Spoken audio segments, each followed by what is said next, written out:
Welcome to the Hit Like a Girl podcast. My name is Joy Rios. I'm really excited to be here at the Women in Medicine Summit with so many incredible leaders in healthcare and beyond. And I would love it if you could take a moment to introduce yourself and speak to your area of expertise so that our listeners can learn from you. I'm Monica Lypson. I'm a general internist. I have spent a career really thinking about how to educate the next generation of physicians and actually all health professions to have really a better experience than I had. And right now I serve as the Vice Dean for Education at Columbia University, Vagelos College of Physicians and Surgeons, and I'm the Rolf Scholldecker Professor of Medicine. Okay, quite a big deal and storied history. Do you mind telling us a little bit about your journey and why it matters to you to make a difference for others? Yes, and this is probably parental input. So I am the product of two public school K through 8 teachers in Chicago and was told that I could do anything in my career except for be a teacher. Really? Okay. And I think my parents were really thinking about doing things better. They would occasionally say, if you really wanted to be a college professor. Okay. And I pursued as a kid on the south side of Chicago, participated in pathway programs, found my way to STEM programs that really started in the 7th grade on the south side of Chicago. And one of the great things about that program that has some vestiges today is that it was an opportunity to be on the campus of all the medical schools here in Chicago, starting as a middle schooler. Wow. And realizing that I enjoyed medicine. And so really thought that was my career. One of the interesting things, I think, when you think about it, sometimes you do get disrailed. And when I went away to college at Brown University, I really thought a little bit about a public health career and really got involved in this idea about health is not equally distributed. The opportunity for health is not equally distributed, and really was drawn there. At the same time, when I went away to medical school at Case Western in Cleveland, I was very disappointed in the education that I was getting and spent a lot of time in the Vice Dean's office complaining. So I think about that every day when the medical students are in my office complaining that I used to be that person. And the fact that my parents were school teachers, I did understand that you could fundamentally change a generation of people with education. Okay, so what I'm hearing is conversations around health equity and access and making sure that people have access to the healthcare system in an equitable way, and also an influence on those who are within the system and what education that they get. So do you have a magic answer on how to actually improve things? Because clearly, even based on what you said, we have so much room for improvement. So what are you building into the education that is making that impact? So I spend some of my time supporting pathway programs because I actually think that us in the profession, if we actually aren't thinking about exposures, you can't be what you can't see. 100%. And so I continue to support those because they were important to me, but I think it's an opportunity. It's really about algebra by 7th grade. Mm-hmm. And if we want to be active about how to get more diversity in the STEM fields, we actually need to be on school boards and thinking about access that early.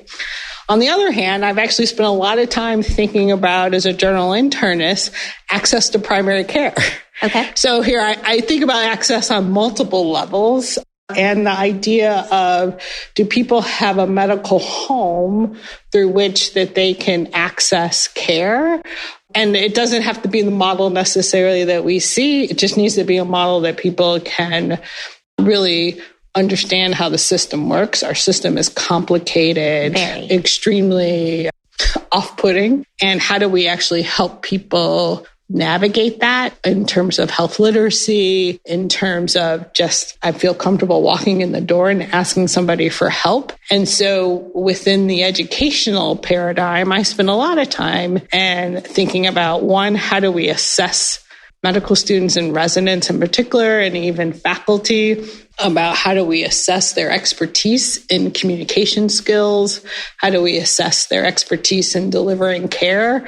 I am a big proponent of measuring those things, giving feedback, and improving those things, because those things are directly related to the access issue. Do patients feel comfortable entering our system? Do students feel comfortable in our system? So that's where I have built various places of expertise. I've spent a lot of time in the Veterans Health Administration, and that experience showed me, in fact, that integrated healthcare actually does deliver better quality. So I'm curious about how you assess that information. Based on one of the talks that we were both listening to a moment ago, interruptions can happen within 11 seconds of a patient speaking with a clinician. And so I was thinking about that, just like, what do you say in those 11 seconds to really make an impact? And if it's starting from a med school and their education, how do you teach that and how do you assess it? So I spent a decade running the standardized patient program at the University of Michigan and actually teaching those techniques. And I can only speak for myself because I teach those. And so I teach people. For me, I actually sit on my hands so that I actually don't interrupt in that 11 seconds.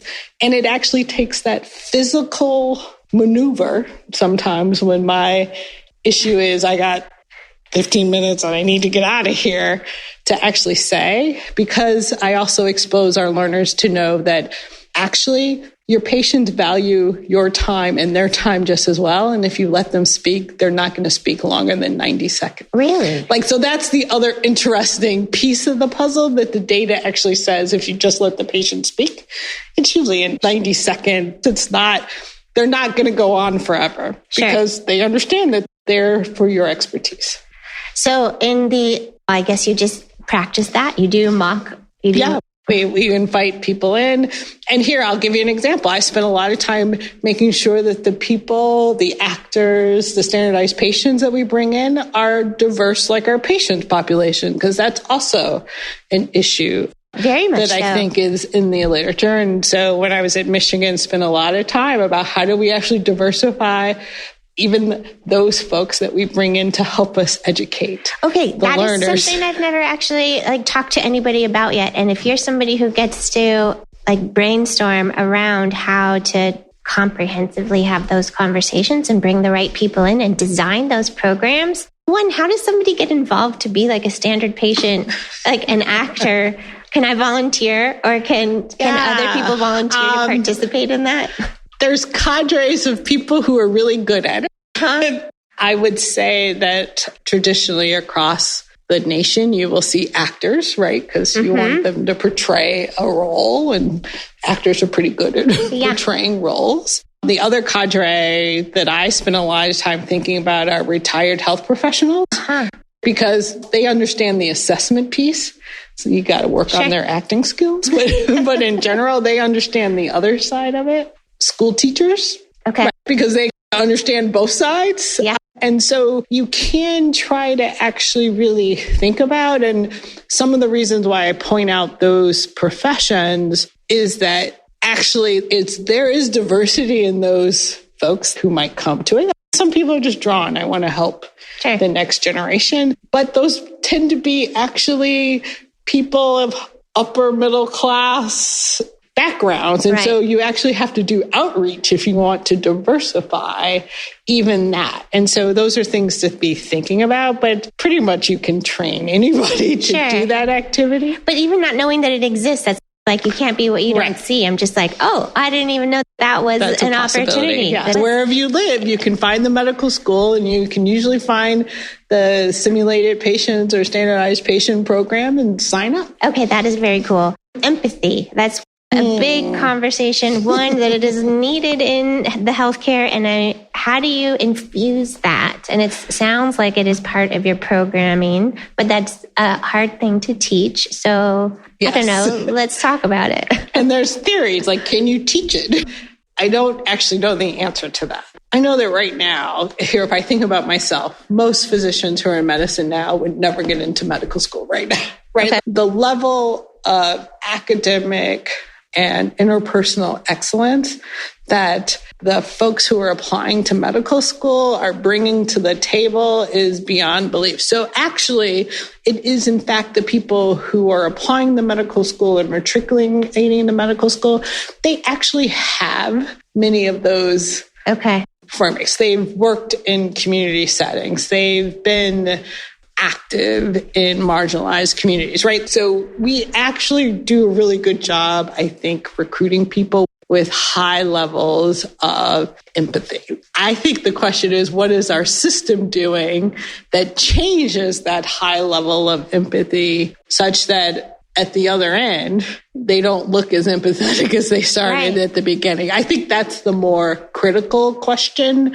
that we as a profession have to ask. And do we have any answers to that? Because I think I've read some studies that after a certain amount of time, med students lose their empathy. Yeah. And I imagine like what they have to hold on to as a doctor, everything that happens, like you can't be emotionally affected to your core about every single patient because you would just be heartbroken all the time. I think we heard a little bit from Jesse Gold, right? Like there's probably life is about moderation, right? Right. And I think unfortunately, our paradigm as a profession has been actually swinging to one end of that of I must detach, I must not be human to some extent to be able to get through my day. And I think we're learning as a profession that pendulum at that end is actually a disservice to our patients, but a disservice to ourselves. And she gave a great example about you have a code, somebody's basically died, near death, you brought them back or they've died, and we walk away and go to lunch. That was her example that she used today at the conference. And I've been in those situations, and I have to tell you how hard, even now as an attending, I was on service this summer, and I have to remember I have learners, and I will stop and say, I know what just happened probably affects you. And sometimes I'll say, let's talk about it in an hour because we've got all the stuff that we've got to do, but I'm going to put a pin in it because I did see, right? Like us going on about our normal day is not normal. Right. And sometimes just even calling that out, because sometimes you actually have to do that. Sure. But calling it out to say, I am not so inhumane that I don't realize that we just witnessed a moment, and a moment that as an early learner, you probably aren't prepared for. And so if I unpack it then or at some point later, really spending time to say, and we had this event, whatever you're feeling right now is totally normal. Yeah. That's my sentence, right? Like I can't tell you how you're feeling. Some people have detached. Yeah. And you want to give them the ability to say that's normal. Some people are feeling every single emotion that is happening, and that's normal. And so we need more role models that will allow the folks in the profession to feel whatever they're feeling in that moment of extreme stress, because a stranger would have been in that moment and would not. Right. No, I think that even the act of just acknowledging it and realizing, having emotions, it's got to be challenging to do that on a regular basis, especially if every day in a healthcare or health system tragedies are happening. Yeah. And then sometimes I think I have worked with a patient population, and my patients get to know me pretty well, and I'm pretty blunt.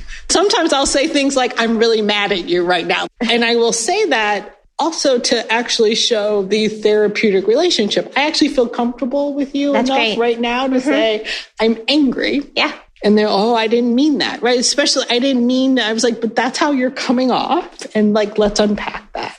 But I also realize that's a skill that I've developed. So I think a lot about how do I teach that skill? How do I teach a skill to women who are getting harassed by patients? And now, right, like I keep reminding our younger women, I'm like, you have the power in the room. You have the white coat. It's actually very easy to say that's not acceptable. And I have to remember that they don't have that skill, right? Like I have to remember to tell them, like, you don't have to accept that. And it's actually okay to say. And actually, if you take the power in the moment to redirect that inappropriate behavior on the part of your patient, they actually will respect it. Absolutely. That's the piece. Like, you don't have to create a program. You just say that was unacceptable and we're not going to have a relationship based on that. But those are things I think about. How do you teach that? How do we make a system that we can have those conversations? I can't change every patient that walks into the room.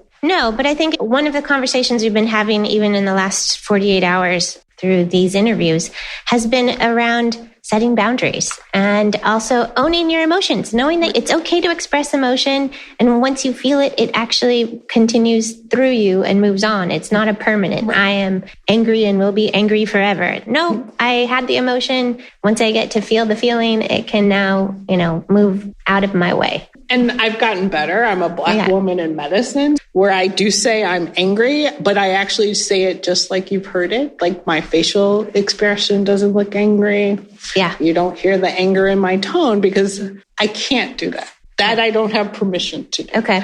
I understand that I don't have permission to do it, but I think over time I've at least learned to verbalize it. It's very important. And it sounds like you have so much responsibility that you are imparting and wisdom on the next generation of both women leaders and just medical leaders in general. Is there any parting wisdom you would like to offer? Well, I think Vinnie Aurora just mentioned at the panel, to be sure, some of my learnings are not coming from me. They're coming from the generation that I'm educating. So I think one of the lessons is we need to be open to their ideas and suggestions, even when it makes us feel uncomfortable, even when we say, that's not the way it was when, okay.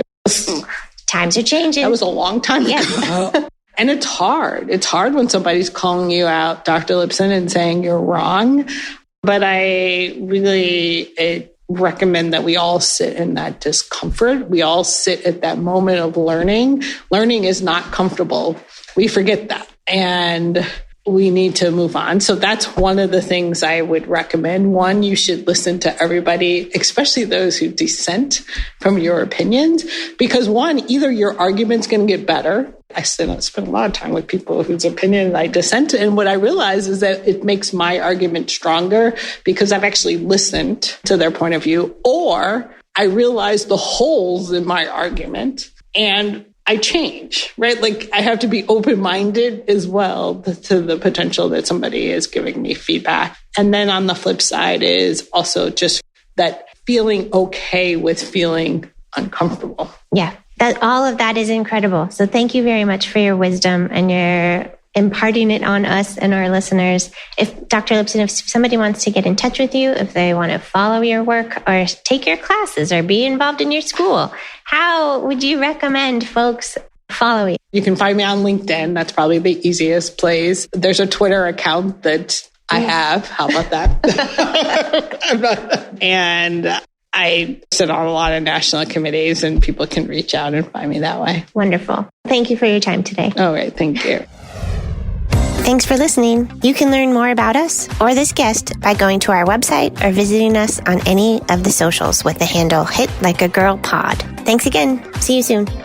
Again, thank you so much for listening to the Hit Like a Girl podcast. I am truly grateful for you, and I'm wondering if you could do me a quick favor. Would you be willing to follow or subscribe to this podcast, or maybe leave us a rating or review? Or if you're feeling extra generous, would you share this episode on your Instagram stories or with a friend? All those things help us podcasters out so much. I'm the show's host, Joy Rios, and I'll see you next time.